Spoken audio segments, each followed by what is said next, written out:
sebuah film beradrenalin 100% beradrenalin berjudul The Fable The Killer Who Doesn't Kill tahun 2021 yang merupakan kelanjutan film The Fable tahun 2019, menceritakan tentang seorang pembunuh bayaran yang memiliki julukan The Fable alias mitos karena tidak pernah gagal dalam membunuh korbannya dan tidak banyak orang tahu wajah aslinya. Penasaran bagaimana alur cerita filmnya? Maka dari itu sediakan sabun colek, halus perlahan, tarik napas dalam-dalam. 1, 2, 3.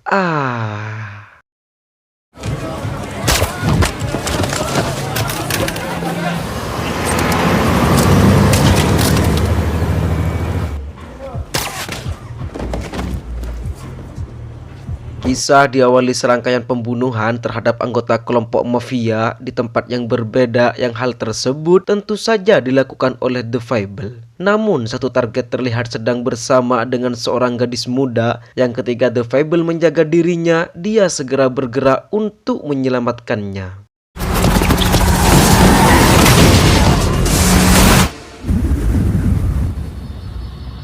4 tahun kemudian, akibat kejadian 4 tahun yang lalu, si gadis muda yang bernama Hinako ini pun mengalami lumpuh total pada kedua kakinya. Sekarang dia bekerja sama dengan seorang pria bernama Utsubo yang berprofesi sebagai seorang relawan dalam membantu anak-anak semacam usaha nirlaba yang memberi pelayaran kepada masyarakat, terutama anak-anak, tetapi mengambil keuntungan dari acara yang diselenggarakannya.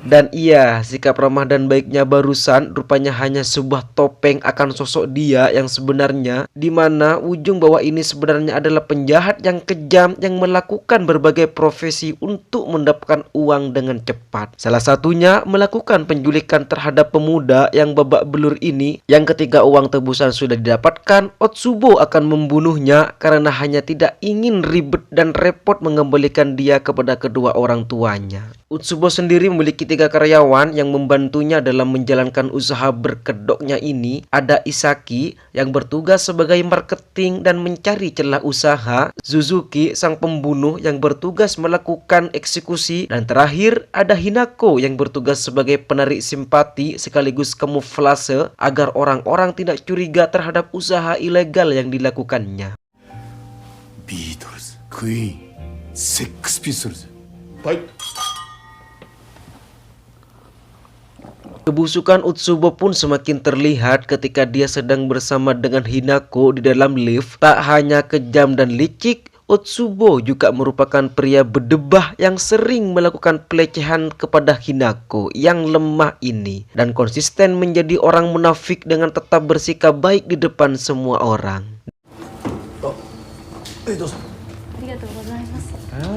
Dan inilah jagoan kita semua, The Fable alias Akira Sato, yang sekilas tidak seperti seorang pembunuh bayarin hebat, apalagi ketika dia tertawa terbahak-bahak hanya karena menonton acara komedi receh berjudul Jakal. Sato sendiri bekerja di sebuah tempat percetakan sebagai seorang kurir atau pengantar, yang di situ dia memiliki 2 rekan kerja, ada Misaki si mantan model dan Kainoma si pemuda mesum yang diam-diam menyukai Misaki karena kecantikannya.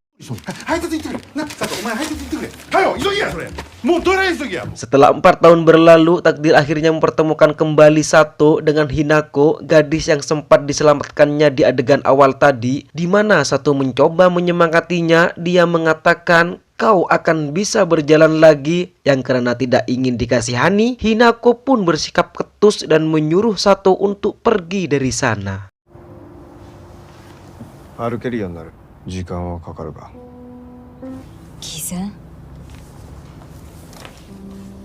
Sato sendiri tinggal bersama adik-adikannya bernama Yoko, yang jika Anda sudah menonton film yang pertamanya, Yoko ini sebenarnya adalah rekan kerja Sato yang selalu mendampinginya dalam setiap pembunuhannya. Sedikit saya ingatkan kembali, Sato dan Yoko ini sedang dalam masa cuti dari pekerjaannya, di mana mereka berdua ditugaskan untuk berbaur dengan masyarakat dan dilarang untuk membunuh selama dalam masa cuti ini. Hari-hari berlalu, Sato yang merasa bersalah atas lumpuhnya temannya Hinako pun terus memperhatikannya saat dia sedang berusaha untuk bangkit dari keterpurukan. Sampai suatu hari ada Suzuki yang menyadari hal itu dan merasa tidak suka jika Sato memperhatikan adik-adikannya tersebut. Misaki sendiri didatangi oleh 2 orang petugas pemeriksaan spesialis kamera tersembunyi, di mana mereka berdua ternyata adalah Otsubo dan Isaki yang sedang menyamar untuk mencari uang. Dengan cara memanfaatkan Misaki sebagai korban dari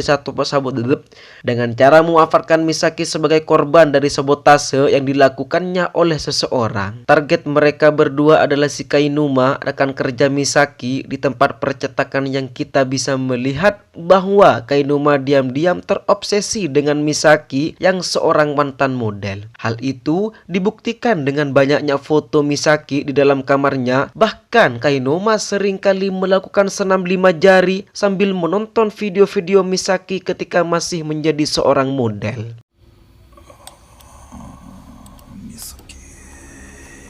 Tak lama kemudian Kainuma didatangi oleh Otsubo dan Isaki yang bermaksud untuk menanyakan tentang kamera tersembunyi di kamar Misaki. Yang sebenarnya kamera tersebut dipasang oleh Otsubo sendiri. Mereka berdua meminta uang damai apabila tidak ingin kasus ini dibawa ke ranah hukum. Sehingga Kainuma dan ibu pun tidak punya pilihan lain selain membayar sejumlah uang kepada mereka berdua. Alhasil, Kainuma yang awalnya kagum pun kini menjadi belik benci, di mana dia berencana untuk membunuh Isaki tetapi berhasil digagalkan oleh Sato. Saat sedang dikejar itulah Kainuma ketahuan telah diculik oleh Suzuki, anak buahnya Otsubo, yang mana tujuannya mereka menculiknya adalah untuk supaya Kainuma tidak melaporkan kejadian ini kepada pihak kepolisian. Karena aksinya ketahuan Sato, Kainuma pun dititipkan kepada Saki, sementara Suzuki akan mendatangi Sato dan membunuhnya untuk melenyapkan saksi mata. Niat Suzuki pun harus gagal tatkala situasi dan kondisinya tidak memungkinkan. Yang dikira Sato akan takut atau lari, Suzuki dikejutkan dengan sikap Sato dengan santainya meminta untuk melepaskan Kainuma. Yang di situ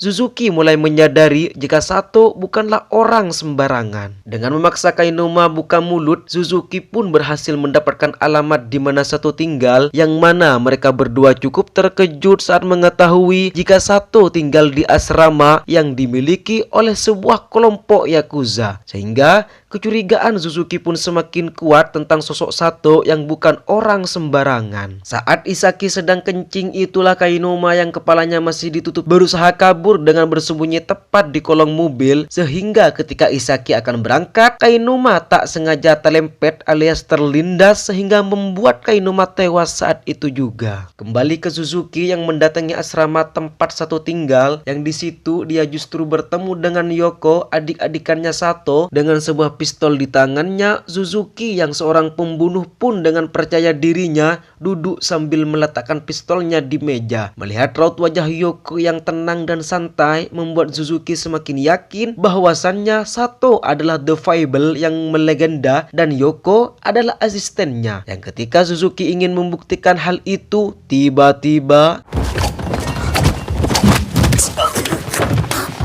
ketika Sato pulang, Suzuki sudah dalam kondisi dengan wajah yang babak belur habis dihajar oleh Yoko. Walaupun kesakitan, Suzuki nampak semeringah karena akhirnya bisa bertemu langsung dengan sosok yang sering diperbicarakan oleh orang-orang, yakni The Fable, di mana Suzuki langsung kena mental saat diminta untuk berhenti nyerocos dan diminta untuk serahkan Kainuma dalam keadaan hidup-hidup. Dan setelah Suzuki saat mengetahui jika Kainuma sudah mati akibat kecerobosan si Isaki, di mana momen itu benar-benar menjadi momen paling beradrenalin dalam hidupnya ketika Sato perlahan menghampirinya sambil membawa sebilah pisau. Dan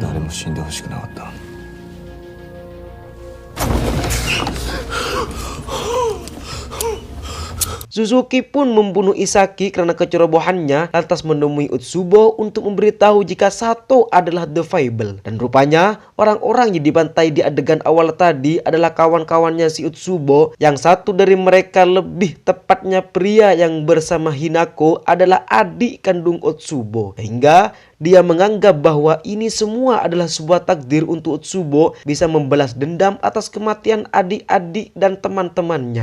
あいつをバブル勝手に殺すそのためにずっと探してきた Otsubo dan Suzuki pun berlangsung menyusun rencana untuk menghabisi Sato alias The Fable, di mana dia juga memiliki pasukan rahasia pembunuh yang memang tinggal dihubungi jika diperlukan. Mendengar hal itu, Hinako sempat melarang Otsubo jangan sakiti Sato atau orang-orang terdekatnya, sehingga Otsubo terpaksa menceritakan semuanya bahwa Sato adalah seorang pembunuh yang sudah menyebabkan kakinya lumpuh, sekaligus pelaku yang telah membunuh kedua orang tuanya. そいつを殺したのは佐藤だったんだ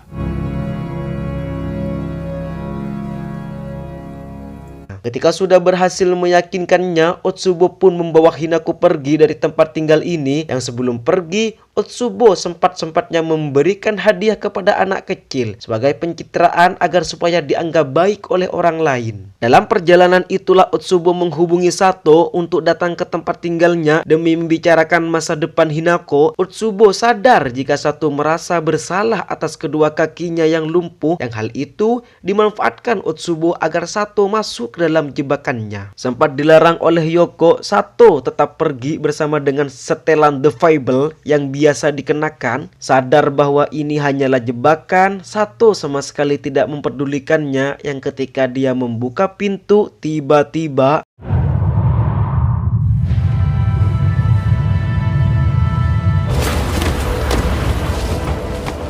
dari situ terjadilah situasi beradrenalin ketika Sato harus melawan begitu banyak pasukan, termasuk seorang sniper yang berada di gedung lain, yang sebagian seorang pembunuh legendaris yang tak pernah gagal dalam isinya. Situasi tersebut rupanya bukanlah apa-apa dibandingkan dengan apa yang sudah dia lalui di masa lalunya.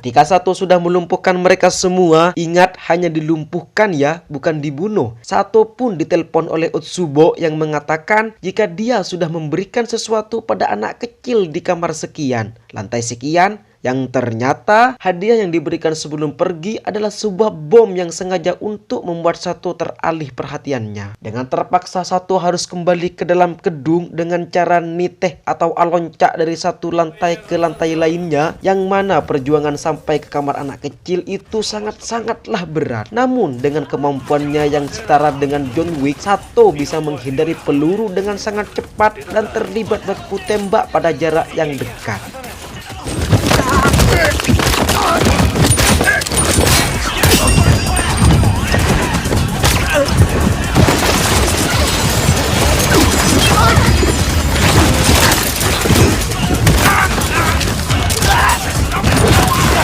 Dan ada aja rintangan yang harus dihadapi ketika si anak kecil pergi keluar gedung untuk mengejar balonnya yang kabur, di mana Sato sendiri harus menghadapi satu penjahat dengan kemampuan yang cukup mumpuni hingga pertarungan sengit pun harus terjadi.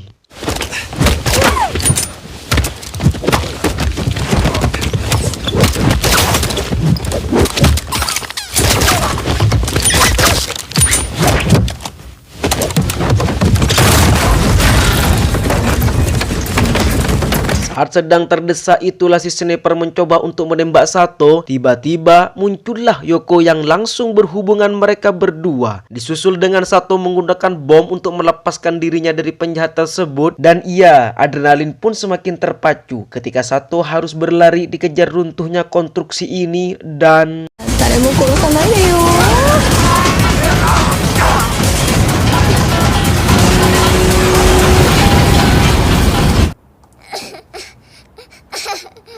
Yoko pun disuruh untuk kejar Suzuki yang akan pergi menyusul Otsubo, sementara Sato sendiri menyempatkan untuknya makan Takayoki sambil menghubungi bos Yakuza yang memiliki hubungan dekat dengannya. Anda bisa tonton sendiri hubungan mereka berdua, cerita ada di film pertama yang intinya Sato meminta bantuan berupa transportasi agar dia bisa pergi menyusul mereka semua. Yoko sendiri berhasil tertangkap dengan mudah setelah dia terkena tipuan yang dibuat oleh Suzuki. Yang ketika Yoko sudah diikat di pohon, Otsubo memberikan sepucuk pistol kepada Hinako agar dia membunuh si Yoko yang merupakan rekan dari Sato alias orang yang sudah membunuh kedua orang tuanya.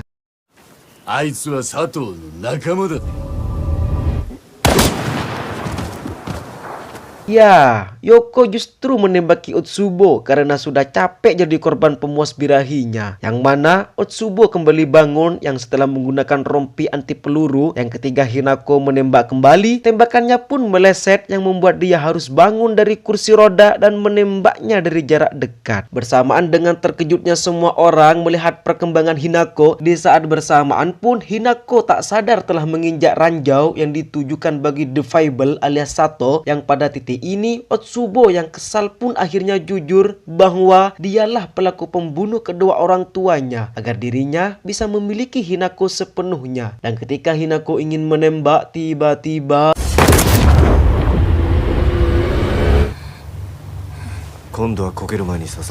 ya, muncullah Sato yang langsung menangkap Hinako agar tidak melepaskan pijakan kakinya, yang pada saat bersamaan Otsubo melemparkan sebuah bom dan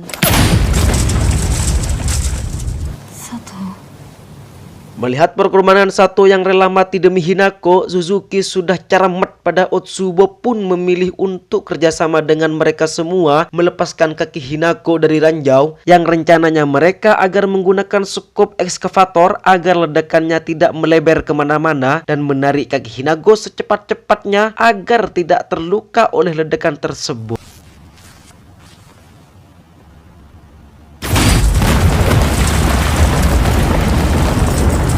Saat sudah berhasil itulah Otsubo tiba-tiba mengeluarkan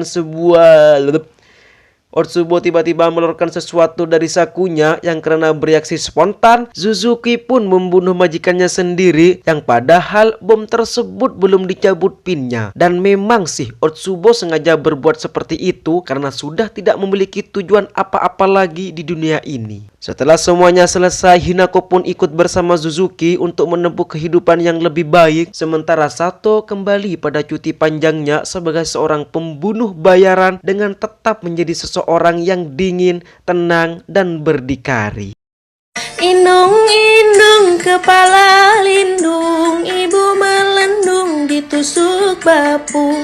Jangan salahkan ibu mengandung, salahkan bapakmu yang punya burung. Burung di dalam selempak, telurnya dua, kepalanya botak.